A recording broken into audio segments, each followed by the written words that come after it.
Opa, diga lá.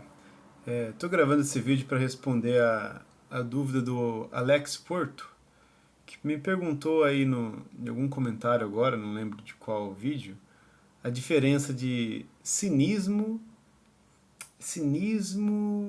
ceticismo e niilismo, né?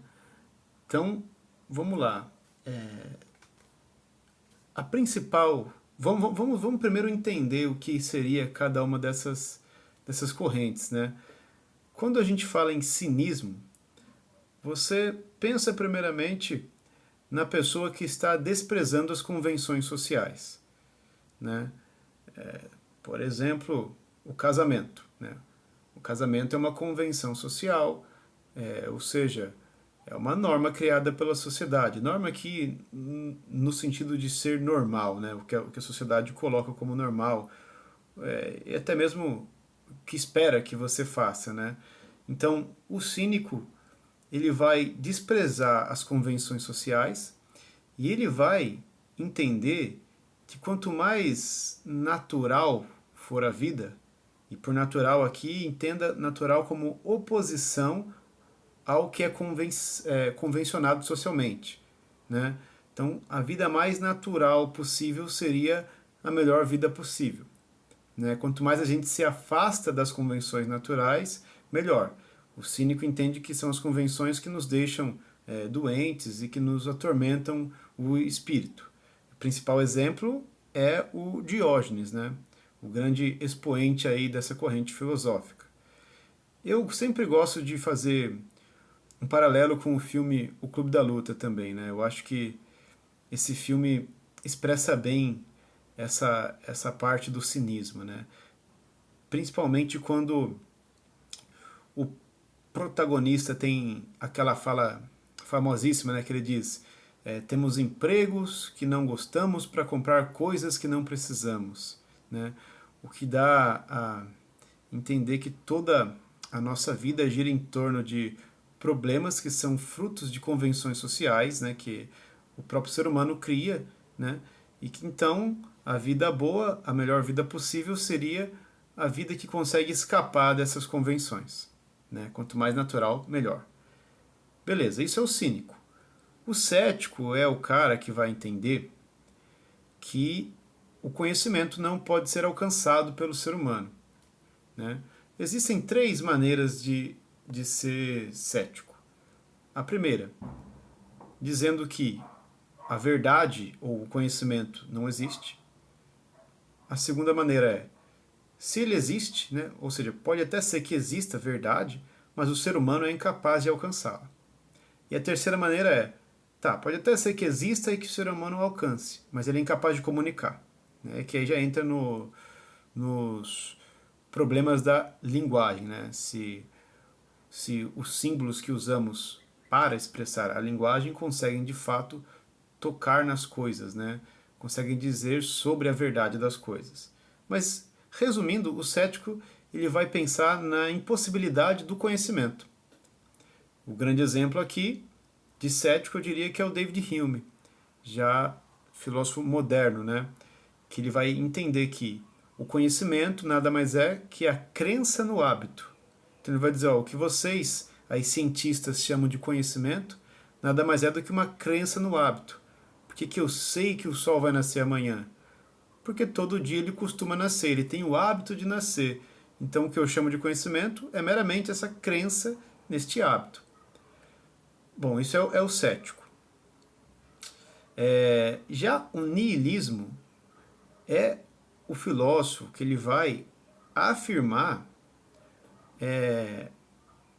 a não existência de sentido, de verdade, de caminho, né? Essa palavra niilismo ela vem do nihil, que em latim significa nada, né? Então niilismo seria assim a filosofia do nada, digamos, né? A vida não tem sentido, tudo que costuma ser cultuado como verdade, na verdade, são construções do próprio ser humano, e aqui eu acho que o grande nome seria o Nietzsche, né, que ele vai chamar, né, de ídolos, né, essas ideias que a gente cultua como a própria ideia de verdade, são ídolos que nascem de um impulso do ser humano de buscar conhecimento, que é o que ele chama de vontade de verdade, esse impulso por querer entender tudo, por querer ver sentido em tudo. Né? Para o Nietzsche, então, isso é que vai fazer com que a gente crie ídolos, e também de um outro impulso que é a vontade de poder, que é o nosso impulso por dominar a natureza, dominar as coisas. Né? Bom, enfim. Resumindo então, cinismo despreza a convenção social. Cético afirma a impossibilidade do conhecimento. Ainda que alguns entendam que a verdade existe, eles só pensam que o ser humano não é capaz de alcançar. Já o niilista afirma um nada. A vida não tem sentido, a verdade é algo construído, né? E, enfim, eu diria que a principal diferença, né? As principais seriam essas. E você pode perceber que elas conversam. Agora, vamos tentar pensar aqui em quando é que elas diferem, né? Primeiro, o cético não necessariamente precisa negar as convenções sociais. Inclusive, tem alguns pensadores que se auto-intitulam conservadores por serem céticos. Ou seja, como eu não posso alcançar a verdade do ponto de vista ético, né, por exemplo, né, de como agir, então eu vou seguir pela tradição, porque deve haver alguma sabedoria na tradição. Né? Então, perceba aqui já que o cético, nesse sentido do termo, está do outro lado do que um cínico. Né? Enquanto o cínico vai desprezar qualquer convenção social, quer dizer, isso mesmo, né? Qualquer convenção social, o cético não necessariamente a desprezará, porque ele pode entender que, como somos limitados, eu não posso nem afirmar que a vida boa é a vida natural. Eu não posso conhecer, né? Eu jamais vou ter certeza do que é a vida boa. Então ele vai duvidar até do cínico, né? E alguns céticos aí, como eu falei, costumam se intitular conservadores, justamente por pensar, olha, como eu não posso saber da verdade de fato, alcançar a verdade de fato, eu vou seguir a tradição pressupondo que há uma sabedoria aqui, né? Se as pessoas fazem isso há algum tempo, deve ter um bom motivo para tal. Já o niilista, aqui pensando nessa diferença, nesse exemplo ético fica um caminho muito mais aberto, né? Porque você pode afirmar, olha, a vida não tem sentido, né? E isso abre um caminho enorme, né? Porque quando você afirma um nada, você também está dizendo que o teu projeto pode ser qualquer coisa, né? Ou dito de outra maneira, entendendo que a vida não tem sentido e afirmando nada, você pode ser tudo, você pode fazer tudo, você é totalmente livre para se projetar no mundo, né?